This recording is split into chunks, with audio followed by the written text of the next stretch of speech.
Meanwhile, External Affairs Minister Dr. Jaishankar will travel to Moscow to hold crucial talks with his Russian counterpart Sergey Lavrov amid some strain in India's ties with the United States over New Delhi's procurement of crude oil from Russia. Dr. Jaishankar's trip to Russia comes days after Ajit Doval traveled to Russia and met Vladimir Putin and several top-ranking officials there. But the two sides are also likely to give final touches to various elements of Putin's visit to India later this year. This is what people familiar with the External Affairs Minister's trip to Moscow have informed NDTV.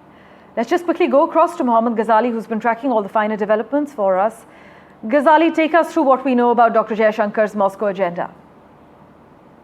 See, the External Affairs Minister is likely to fly today to Moscow, and tomorrow he will be attending a lot of meetings besides having a meeting with the Foreign Minister of Russia day after on 21st of August. Now, what is going to be the agenda of the meeting? As you rightly pointed out, there are many unfinished business which is likely and which is due in India, because India has to also host annual summit between India and Russia. Russia's President, Mr. Vladimir Putin, is also expected to attend that. But before that, obviously, the oil trade is something which will prominently figure in the discussion, because we have seen that how US has been threatening India with second-wave tariffs, and the flip-flop from US administration allowing China to purchase oil from Russia, but targeting India particularly. Though the Indian government has categorically rejected all the accusations of the US administration that perhaps India is a country which is funding the war for Russia, were the kinds of words which are used by the US administration. And even Russia has categorically rejected and sort of backed India, saying that every independent country or sovereign nation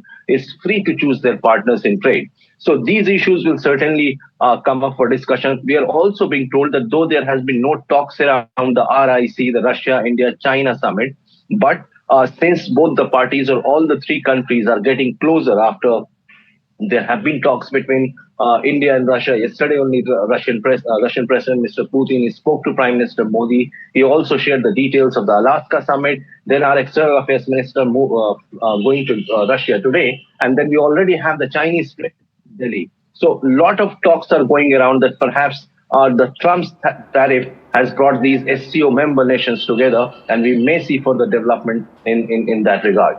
Well, New Delhi is definitely on a diplomatic role. As always, Ghazali, thanks so much for taking us through the plan of action.